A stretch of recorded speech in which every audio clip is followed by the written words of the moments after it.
I actually started out learning stand-up comedy, and I found that it was really hard to write original jokes.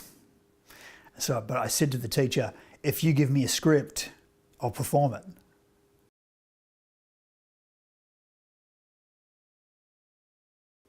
So then I went to drama school, and I found I was a little bit more at home. I was also in a room filled with beautiful girls, I've got to say. So that was fun. I thought, wow, this is exciting. And it kind of, it resonated with me more. So it was more, I felt like I was on the right path when I got to drama school. So I got my first break, literally, in The Huntsman, directed by Brent Houghton, who is a bit of a legend, actually.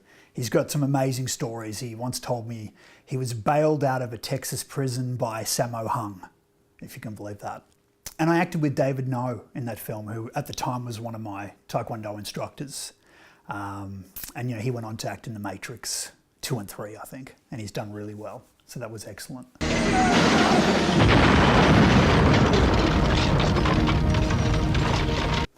And it was shot by Jamie Blanks, and I remember Jamie sort of watching, I could see him shooting, David and I, and we're both kicking each other in the head. And he was like, wow, this is amazing. His eyes lit up. So it was really cool shooting experience. Radio Samurai. First day on set with Brooke Satchwell. And she's outside, I think she was smoking a cigarette. And I said, hi, how are you? And she was rehearsing the script. And I said, are you excited? And she said, yeah, I'm getting ready for my kissing scene. She sort of raised an eyebrow. I think she thought we were going to kiss. But we weren't. It wasn't me. It was another guy. It was Tom Caldwell. So she got up and went off to set, and I just kind of paused and went, oh, I didn't know what to say. I like to think that my personality is reflected in my cooking. Flat. Do you have a boyfriend? I think one of the highlights of working on Radio Samurai for me was flying through the air, Metro nightclub on the wires. I was actually wearing a Jackie Chan stunt vest that he donated, I think, to the stunt team probably just after they'd shot Mr. Nice Guy in Melbourne. That was exciting, a young guy wearing the Jackie Chan stunt vest, flying through the air, samurai sword. It was amazing. And there was another actor, Dennis Cord, who was quite big on Home and Away at the time. Let's order first, shall we? Huh? And at the premiere, he actually pulled me aside and he said, that was amazing. That was incredible. In fact, he said, I'm taking you to Sydney and I've got to get you on Home and Away. I'm taking you to the casting directors, which didn't happen. I'm not sure why. I can't even remember why. Razor Eaters, so directed by Shannon Young. He was pretty hot. He'd come off co-directing Stygian with James Wan, so he was, this was technically his second feature. And I came on set, first day, sort of shook my hand, thanks Nate, thanks for coming. They got me to play the crowd assassin.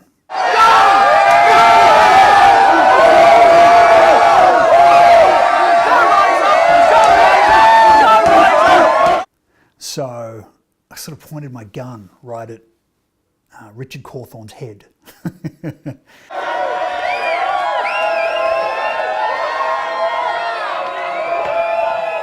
But then I got a bullet in the belly from his pit bull wingman, Fletcher Humphreys. But that was a really cool day on set. So I'm not a theatre actor, and I'm not even what you would call a television actor. I'm definitely a screen actor.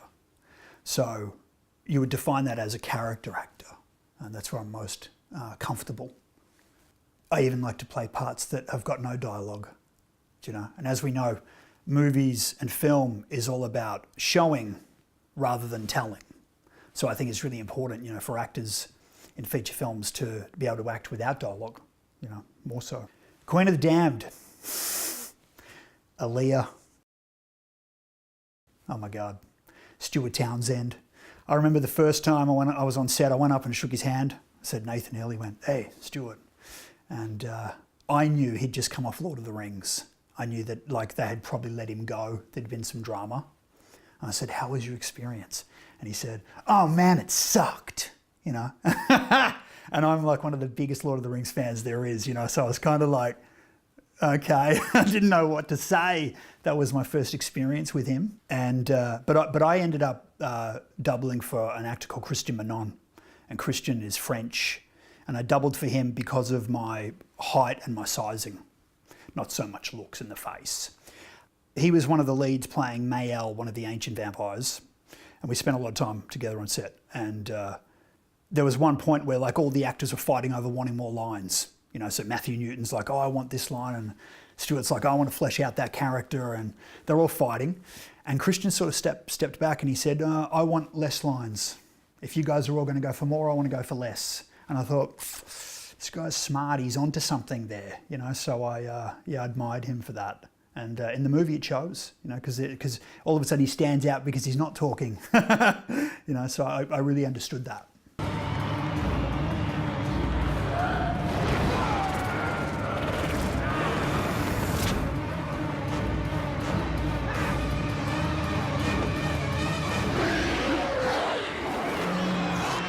Jasper. So acting with Sandy Greenwood, she's drop dead gorgeous, no doubt about it. A screen kiss I had with her is one of the only times where I completely forgot where I was. I completely forgot I was on a set. I didn't know where I was in some other vortex. This woman's actually Aboriginal. And yeah, it was quite a magic moment. And off Jasper, she got the Killer Elite. You know, she was cast with her showreel piece from Jasper, so that was a high credit, I thought. At the time of the premiere of Jasper, she was actually dating Ben Mendelsohn. And she rang me and she said, you know, can I bring Ben?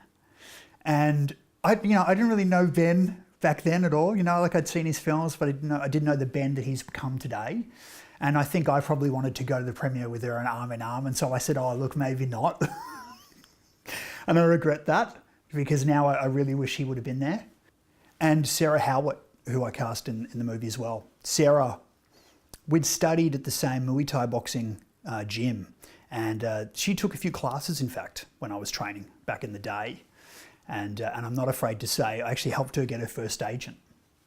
And she ended up on TV Gladiators, and she's done all sorts of stuff since then. So that was really cool to work with her. Model behaviour. Stacey McMahon, I mean, she's a supermodel. You know, acting with her was one of the best moments of the set for me. I first showed a rough cut to one of my mentors, William Catt. And I said to him, you know, in America, I said, what do you think of the film? And he says, man, fetching blonde. So to get sort of the stamp of approval from him was amazing. And he'd in fact done a few films similarly in his career in the 80s, you know, the thrillers with like the classic femme fatales and stuff like that. So that felt really good to get that sort of validation. Carly Williams, amazing actress, going round for round with her was excellent. And then Scarlett Vaz, she was playing my daughter in the movie, and she's now the it girl on Neighbours. You know, I mean, I thought back then she had, I guess, what you'd call the X Factor. You know, and I was right. And you know, look at her now. And then of course Dame Hill, my buddy, having Dame there. He actually came up to me and said, this is the first proper set I've ever been on. I took that as a really high compliment. And he and I, for a little while there, sort of pretended to be brothers. We confused people because we got the same surname. So that was fun. Revenge of the Gweilo. Memories. Andy McPhee playing my dad. That was cool. I've got one more score to settle. I'd first met Andy. We were both auditioning for The Knowing with Nicolas Cage. It's the first time I met him. So to sort of have him come back years later and play my dad was fun. But after I shot Gweilo is when I met Richard Norton. And when I met Richard, I really thought he would have been perfect as well to play the dad, particularly in a martial arts film. The character of Ishtar, it was tricky because it called for someone beautiful, talented, fit, charismatic, learned in the craft. I thought, this is really hard, how I'm going to find this person in Melbourne. And then boom, Trisha DeVisha. I mean, it really was a hand in a glove. So I was lucky. And I think the dungeon kind of torture chamber scene that we did together is definitely one of the highlights for me on that film. Now, Let's just see what Esme was all worked up about, shall we? So I've acted in 15 feature films now, roughly, more or less. People have said to me, you know, you only act in your own movies. It's actually not true. I discovered the other day I've done 7 where I've acted in that I made, but that's less than half. A film I did recently was She-Borg Massacre, directed by Dan Armstrong. And Dan said to me, you know, I'm going to give you a cameo, but you've got to find your own screen partner. So I had a bit of a look around and I met with Verity East. What was that? And Verity, I was just kind of gobsmacked with her looks, her beauty. I don't think it's anything. Remember your mask from nowhere, babe. Come on, relax. It's nothing. We started talking and she said, well, yeah, I've met Kiefer Sutherland. And I'm like, well, hang on a second. You know, we're talking about my favourite movie of all time, The Lost Boys, Kiefer. And she's like, yeah, you know, and I've dated Gerard Butler. And I said, okay, it's like, you're cast. Okay, that's it, it's done. And, you know, we had a great time. And I actually hope to work with her again. Yeah. So Colourblind, Jane Badler.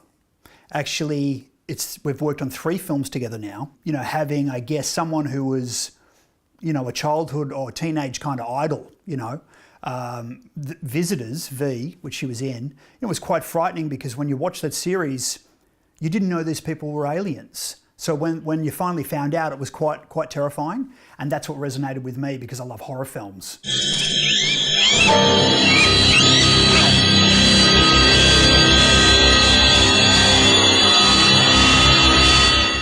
So, you know, and I think we're very lucky to have her in the country anyway. So having her in Colourblind, yeah, it was just absolutely amazing and experience and, you know, a real honour. The other thing about Jane, you know, I found out recently she dated Val Kilmer, you know, when he was playing Iceman, you know, in Top Gun. Boom, it's like my second favourite film, you know, which is really cool to me. And also when she was acting in Colourblind, I noticed on the IMDB, if you're into that sort of thing, you know, she spiked. She was in like the top 1,000, which I thought was interesting that happened to happen at that time. Jake Ryan, interesting. He's a national taekwondo champion. I'm actually a state champion. I thought, who better to beat me up? If someone's going to beat me up in this movie, I'm happy for Jake to do it. And when I first spoke to him, it was on the phone, and he was coming off The Great Gatsby, and he said to me, "Oh yeah, so Leonardo DiCaprio, da da da da." He starts telling me his story about Leo, and I'm kind of like this, you know, all ears. Really cool guy. Anne Gautier, the lead female in Colourblind, amazing. She's best friends with Anne Curtis. She came to Melbourne. I knew she'd done a feature film in New York, another one in the Philippines, another one in France. I thought, my God, is anyone going to cast this girl? I thought if no one does, I have to, you know, so I did. And there was a funny thing because I found out she's best friends also with Diane Wiest's daughter. Diane Wiest, Lost Boys. Boom, my favourite movie, there you go. So it was just fun because she called a couple of times when we were shooting. So I had to smile and I told her that was my favourite movie. So there was another connection there that I thought was really cool. But yeah, Anne was amazing. Yeah, loved it.